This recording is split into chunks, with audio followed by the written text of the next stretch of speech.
Caridade. O que tem a oferecer? Jesus nos fala de amor.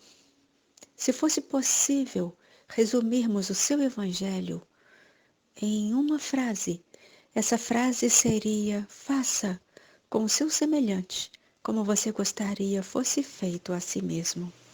Se fosse resumir o evangelho, portanto, em uma palavra, essa palavra seria amor. Amor, que é assim tão mesclado com caridade. E nós vemos isso quando o apóstolo Paulo faz referência à excelência do amor na sua carta escrita aos Coríntios, porque podemos ver que as traduções, elas são muitas. Em algumas nós vemos a palavra amor, em outras nós vemos a palavra caridade, como se estivesse cumprindo a mesma finalidade. E nós, atentos, querendo atender a isso que nos fala o Evangelho, ficamos muitas vezes em dúvidas, tentando alcançar qual seja de fato o sentido, o significado da palavra caridade, associando-a tantas vezes a algo material ou alguma situação que envolva o lado financeiro. Mas é interessante, porque se formos observar Jesus, que foi o maior ser em amor e em caridade que aqui esteve, nós não vemos referências a doações no sentido material para outras pessoas, mas nós vemos sim o tanto que ele doava de si para ajudar a todas aquelas pessoas que o circundavam, para favorecer a tantos que se achavam perdidos, que se viam cegos, que se viam paralisados diante da vida, e o quanto ele fez em benefício para todos daquela época e continua a fazer para tantos de nós no momento atual. Aprendemos no livro Nosso Lar que Jesus deu mais de si para a humanidade do que todos os milionários juntos, mesmo que juntassem todas as suas fortunas para distribuir aos necessitados. Porque Jesus foi aquele ser que deu de si. E Jesus é o nosso modelo, Jesus é o nosso guia. Aprendemos dessa maneira. E o Evangelho nos fala que existe uma alegria maior quando se dá do que quando se recebe. Está escrito essa frase no Evangelho. Então, é necessário que busquemos concretizar esse princípio em nós, que somos tão sedentos de felicidade, que tanto queremos ser pessoas felizes, é claro. Ninguém quer ser infeliz. Todos ansiamos pela paz, pela alegria, por tudo isso que ficamos a imaginar que sejam as coisas do céu.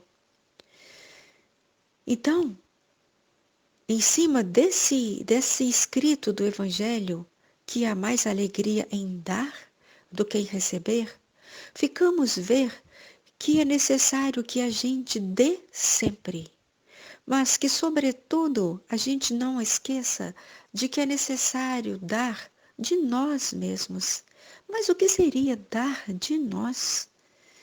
Porque nós, tão habituados, ao contrário disso, porque o que nos move muitas vezes é cobrar do outro, é querer que o outro nos sirva, que o outro nos atenda, mas que nos atenda ainda da maneira como nós queremos, idealizamos que isso se faça. Mas, já que é necessário dar de nós mesmos, ficamos a procurar o que poderíamos dar de nós.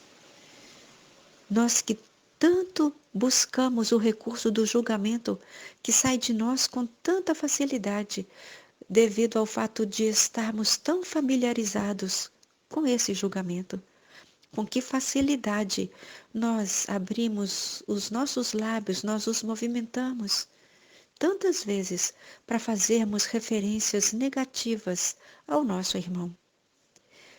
Será que se conseguíssemos começar a trocar julgamento por compreensão, não seria uma maneira mais otimista, mais positiva, mais dentro do Evangelho, podendo atender ao chamamento de Jesus, que nos solicita fazermos com o semelhante da maneira como gostaríamos que fosse feito a nós mesmos? Essa compreensão.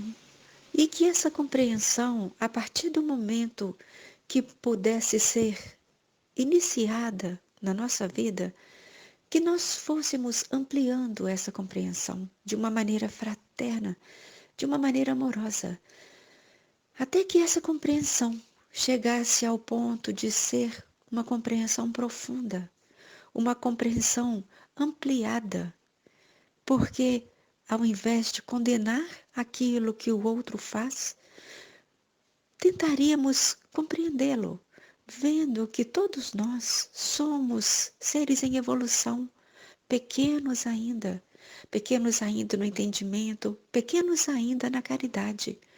Mas, se formos buscar compreender, sabemos que iniciamos aquilo que necessita ser iniciado para que outros passos possam acontecer.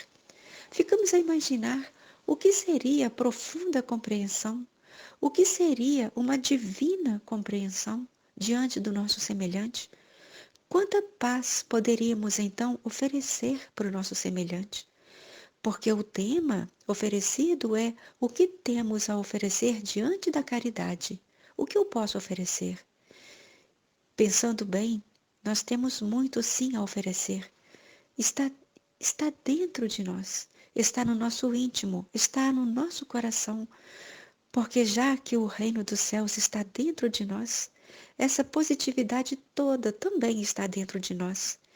Bastando que a ativemos, bastando que ativemos em nós a vontade ou a boa vontade em querer que assim aconteça.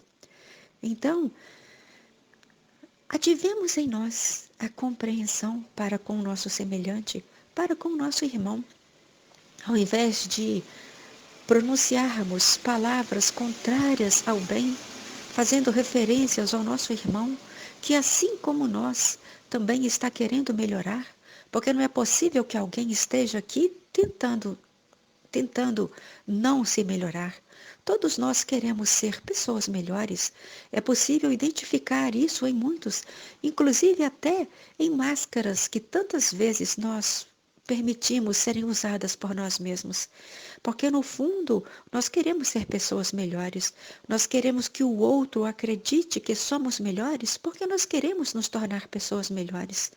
A máscara é aquilo que almejamos ser, que ainda não conseguimos, mas que um dia haveremos de chegar lá.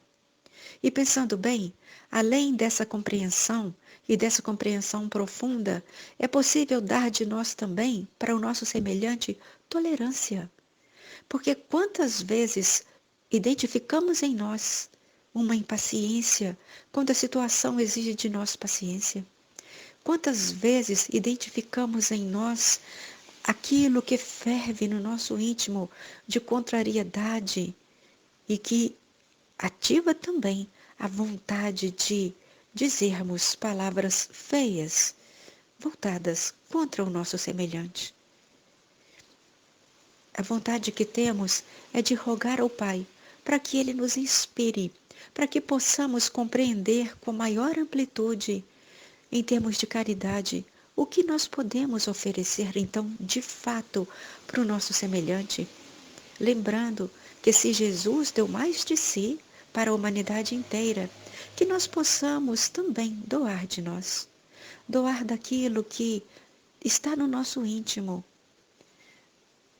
Quantas palavras bonitas nós podemos oferecer ao nosso próximo? Quantas vezes nós podemos pedir desculpas e sabemos que essa desculpa tanto bem poderia realizar? Quantas vezes o perdão nos é solicitado e nós não temos coragem de externá-lo, talvez por orgulho, talvez por egoísmo, mas não é exatamente isso que nos é solicitado que nós precisamos vencer? Lá no Sermão da Montanha, quando Jesus o inicia, ele não nos fala que bem-aventurado é o humilde. Humilde, esse que se contrapõe exatamente ao que é orgulhoso, a esse orgulho que nós ainda consentimos que seja alimentado por nós. Orgulho, egoísmo, uma vaidade desenfreada, a que nos levará, senão, a méritos do mundo? E Jesus nos fala que ele venceu o mundo. Tão diferente se ele tivesse nos dito que ele havia vencido no mundo, porque o entendimento seria muito outro. Porque mundo tem para nos oferecer glórias do mundo.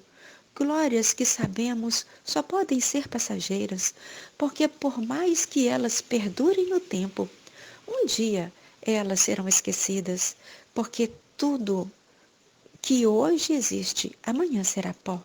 Ao contrário de todas as coisas que existem no coração, porque as coisas do coração, sim, essas existem e essas perduram. Essas existem para sempre, porque elas são eternas. A duração delas é de eternidade. No mundo, não. No mundo, por mais que façamos, muitas vezes querendo ver o reconhecimento do mundo, o que estaríamos nesse caso fazendo demais? Como nos diz Jesus no seu Evangelho, o que fazemos de especial? O mesmo apóstolo Paulo que citávamos no começo e que nos fala sobre a excelência do amor, ele nos narra que se tivéssemos toda a capacidade de falar línguas dos anjos, as línguas dos homens, se tivéssemos dom de profecia, se ofertássemos tudo isso que possuímos, se entregássemos o nosso corpo para ser queimado, mas se não tiver amor, ou se não tiver caridade nisso que estamos a fazer, de nada nos vale. Palavras dele. Sabemos que se não iniciarmos, não vamos conseguir. É necessário colocar como meta, mas não apenas colocar como meta.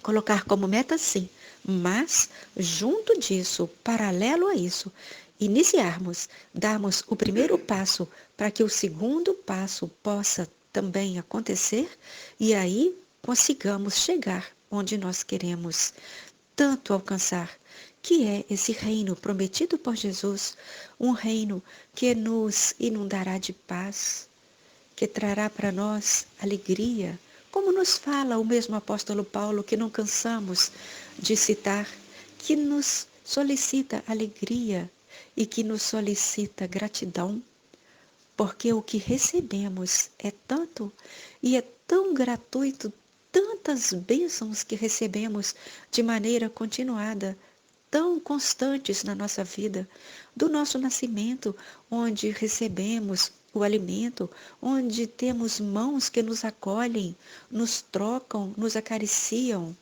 Então, desde o nosso nascimento até os nossos últimos instantes, que com certeza mãos também nos amparam, ou nos ampararam até ali. Então é muito a agradecer, porque recebemos muito e de uma maneira muito graciosa. Temos sementes, temos o solo, temos a luz, a água, as mãos, a vontade no nosso interior. Então é muito a agradecer.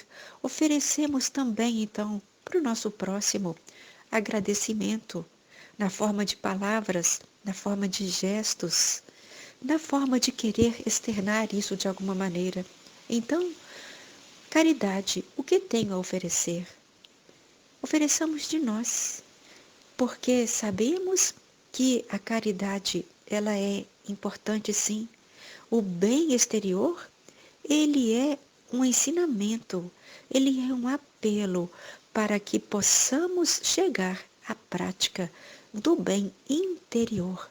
Esse bem interior que queremos ofertar, que queiramos ofertar para o nosso semelhante, essa sim será a maior caridade, porque é diferente de oferecer algo para o nosso semelhante, sempre o suprindo de tudo, é diferente de ensinar a conseguir esse tudo. Então, ofereçamos sim sempre de nós. Que Jesus nos inspire, nos ampare. hoje e sempre, e que assim seja.